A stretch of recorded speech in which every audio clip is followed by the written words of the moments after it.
അല്ല ചന്ദ്ര, വർഷം ശ്രീകാന്ത് റെഡി ആയില്ലേ? ആ റെഡി ആയിട്ടുണ്ടാവും, ഞാൻ ഇപ്പോൾ പോയിട്ട് വിളിക്കാമെന്ന് പറയാൻ കേട്ടോ. അങ്ങനെ ചന്ദ്രമതി വർഷേനെ ശ്രീകാന്തിനെ വിളിക്കാൻ വേണ്ടി റൂമിലേക്ക് പോകുന്ന സമയത്ത് വർഷ ശ്രീകാന്തിനോട് പറയുന്നുണ്ട്, ശ്രീകാന്ത് എനിക്കൊരു മൂഡില്ല, ഞാനില്ല, ശ്രീകാന്ത് പോയിട്ട് പോയോ.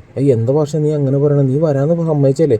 ഞാൻ ഡബിൾ മൂഡായിട്ടാണ് പറഞ്ഞത്, എനിക്ക് വരാൻ താല്പര്യമില്ല, എനിക്ക് 2-3 സീരിയലിൻ്റെ ഡബിങ് ചെയ്യാനുണ്ട്, ശ്രീകാന്ത് പോയിട്ട് വാ, ഞാനൊരു ആഴ്ച എൻ്റെ വീട്ടിൽ പോയി നിൽക്കാമെന്ന് പറയുമ്പോൾ, അയ്യോ അതൊന്നും ശരിയാവില്ല, അച്ചമ്മയ്ക്ക് നിന്നെ കാണണം എന്നൊക്കെ പറഞ്ഞിട്ട് ശ്രീകാന്ത് ബ്രെയിൻ വാഷ് ചെയ്യാൻ നോക്കണ സമയത്തൊക്കെ വർഷം വരുന്നില്ല എന്ന് തന്നെ പറഞ്ഞുകൊണ്ടിരിക്കുകയാണ്. പക്ഷേ ചന്ദ്രമതി ഇതൊക്കെ കേൾക്കുന്നുണ്ട്. ചന്ദ്രമതി ഓടി വന്നിട്ട് പറഞ്ഞു, അയ്യോ മോളെ, നീ എന്താ വർഷം ഇങ്ങനെ വരില്ല എന്നൊക്കെ പറയണത്, നീ വന്നില്ലെങ്കിൽ ശരിയാവില്ല, പിന്നെ നീ നിൻ്റെ വീട്ടിൽ പോയി നിൽക്കുന്ന സമയത്ത് ഭർത്താവില്ലാണ്ട് വന്നു കഴിഞ്ഞാൽ നാട്ടുകാരെ ആൾക്കാരൊക്കെ എന്തെങ്കിലുമൊക്കെ പറയില്ല. അതുമാത്രമല്ല അച്ചമ്മയ്ക്കാണെങ്കിൽ നിന്നെയും ശ്രീകാന്തിനെ കാണാതിരിക്കാനും പറ്റില്ല, എന്തായാലും മോള് വരണം, മോൾക്ക് അവിടെ ഒരു അസൗകര്യം ഉണ്ടാവില്ല, എല്ലാവിധ സപ്പോർട്ടും ഞാൻ ചെയ്തുതരാം, അത് പോരെ മോളെന്ന് പറയുമ്പോൾ വർഷ ചിരിച്ച് സമ്മതിക്കാണ് കേട്ടോ. പിന്നീട് എല്ലാവരും കൂടിയിട്ട് പോകാൻ നിൽക്കുന്ന സമയത്ത് സച്ചി സുധീരൻ കണ്ടിട്ട് പറയണം, എടാ ഓട്ടക്കാരെ വേഗം പോയിട്ട് വണ്ടിയിൽ കയറണമെന്ന്. അപ്പോൾ ശ്രുതി, അച്ഛാ കണ്ടില്ല അച്ഛാ അവൻ ഇങ്ങനെ കളിയാക്കണത്. അപ്പോൾ ശ്രുതി പറഞ്ഞു, കണ്ടില്ല അങ്കിൾ, എൻ്റെ ചെറിയച്ഛൻ്റെ മുന്നിലും സച്ചി ഇതേപോലെയൊക്കെ കളിയാക്കില്ലേ എന്ന് പറയുമ്പോൾ, ഡാ സച്ചി, നിന്നോട് ഞാൻ പറഞ്ഞിട്ടില്ലേ ഇതേമാതിരി കളിയാക്കരുതെന്ന്, നീ എന്താടാ ഇങ്ങനെ ചെറിയച്ഛൻ എന്താ വിചാരിക്കുക, അത് ശരിയല്ല കേട്ടോ, നീ ഇങ്ങനെ സംസാരിക്കരുതെന്ന് പറയുമ്പോൾ ചന്ദ്ര പറഞ്ഞു, അവനോടൊന്നും പറഞ്ഞിട്ട് കാര്യമില്ല രവിവേട്ടൻ പറഞ്ഞ കൂടി അവൻ അനുസരിക്കുന്നില്ല.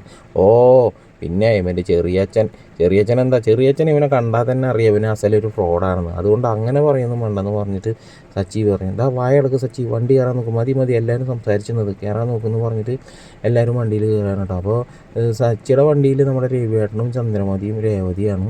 വർഷേനെ ഈ വണ്ടിയിൽ കയറാൻ വേണ്ടിയിട്ട് ചന്ദ്രമതി നിർബന്ധിക്കുന്ന സമയത്ത് വർഷം, ഞാനില്ല, സച്ചിയേട്ടൻ വെറുതെ ഇരിക്കില്ല, ആൾ എന്തെങ്കിലുമൊക്കെ പറഞ്ഞുകൊണ്ടായിരിക്കും, ഞാൻ ഇല്ല എന്ന് പറയുന്നത്. അപ്പോൾ മോളെ ശ്രുതി, നീയെങ്കിലും ഞാനില്ല ആൻറ്റി എന്ന് പറഞ്ഞ് ശ്രുതി ഒഴിവായി പോകാൻ കേട്ടോ. അപ്പോൾ ശ്രുതി പറഞ്ഞു, അയ്യോ ഈ വണ്ടിയിൽ കയറിയാലും മതി, വാ ശ്രുതി, നമുക്ക് ഈ വണ്ടിയിലൊന്നും കയറണ്ടെന്ന് പറഞ്ഞിട്ട് മറ്റേ വണ്ടിയിൽ കൂട്ടാൻ്റെ വണ്ടിയിൽ പോകണം. അങ്ങനെ വണ്ടി ഇങ്ങനെ എടുത്തെല്ലാവരും പുറപ്പെടുകയാണ്, വണ്ടി ഹൈവേയിലേക്ക് കയറി. ആ സമയത്തും ഈ ചന്ദ്രമതി ചെറുതായി കുത്തുവാക്ക് പറയുന്നുണ്ട് കേട്ടോ. അവിടുന്ന് പുറപ്പെടുമ്പോൾ തന്നെ പൂക്കട നോക്കിയിട്ട് സച്ചിൻ അവധി ഇങ്ങനെ നോക്കുന്നുണ്ട്, ഇന്ന് കട അവധി എന്ന് പറഞ്ഞിട്ടുണ്ട്. അപ്പോൾ ചന്ദ്രമതി, വലിയൊരു കട അവധി, ഒരു കുഞ്ഞിക്കനാടി കട ഇട്ടിട്ട് എന്താ പൂക്കടയുടെ നാട്ടം വരെ അടിക്കുന്നുണ്ടെന്ന് പറഞ്ഞ് ഇങ്ങനെ കളിയാക്കാം. അപ്പോൾ രവിവേട്ടൻ പറഞ്ഞിട്ട്, എൻ്റെ ചന്ദ്ര നീ വായ അടക്കില്ലല്ലേ, നിന്നോട് പറഞ്ഞിട്ടില്ല, ഞാനൊന്നും പറയണില്ലേ എന്ന് പറഞ്ഞിട്ട് അവരൊന്നും രണ്ടൊക്കെ അങ്ങോട്ടും മാറി പരസ്പരം പറഞ്ഞിട്ട് ഇങ്ങനെ യാത്ര തുറന്നുകൊണ്ടിരിക്കുകയാണ്. അങ്ങനെ നല്ല പച്ചപ്പം നിറഞ്ഞ പാടത്തിൽ കൂടെയൊക്കെ വണ്ടി ഇങ്ങനെ പോയിക്കൊണ്ടേയിരിക്കുകയാണ് കേട്ടോ.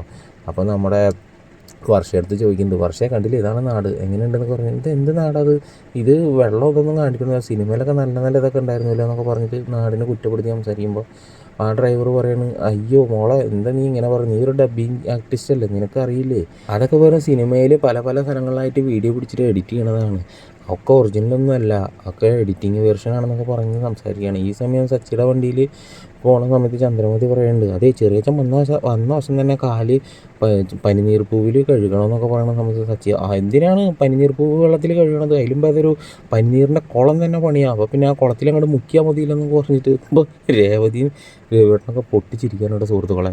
അങ്ങനെ ഓരോന്നൊക്കെ പറഞ്ഞിട്ട് ഇവരിങ്ങനെ പോവുകയാണ് വണ്ടിയിൽ. ഈ സമയം നമ്മൾ അച്ചമ്മയാവട്ടെ വീട്ടിൽ വളരെ വിഷമമായിട്ടിരിക്കുകയാണ്. അച്ചമ്മ ഇങ്ങനെ ഓർക്കുകയാണ്, സച്ചിയും രേവതിയും എല്ലാവരും ശ്രുതിയും വർഷയൊക്കെ ഇങ്ങനെ ചിരിച്ച് കളിച്ച് സന്തോഷിച്ചിട്ട് ഇങ്ങനെ വീട്ടിലേക്ക് കയറി വരുന്ന ഒരു രംഗം ഇങ്ങനെ ഓർക്കുകയാണ്. അപ്പോൾ വീട്ടിൽ ജോലി ചെയ്യുന്ന ആ ഒരു സ്ത്രീ വന്നിട്ട് പറയുന്നത്, എന്തിനാണ് ഇങ്ങനെ സങ്കടം പറഞ്ഞത്, അവരെന്തായാലും വരും, വിഷമിക്കൊന്നും വേണ്ടാന്ന് പറഞ്ഞിരിക്കുന്ന സമയത്താണ് പെട്ടെന്ന് 2 കാറ് കയറി വരുന്നത് കേട്ടോ. കാറ് കയറി വരുന്ന ശേഷം തന്നെ നമ്മുടെ അച്ചമ്മയ്ക്ക് ഭയങ്കര സന്തോഷമാണ്. പക്ഷേ ശ്രുതിയുടെ മുഖത്തൊന്നും ഭയങ്കര സന്തോഷമില്ല, ടെൻഷൻ തന്നെയാണ്.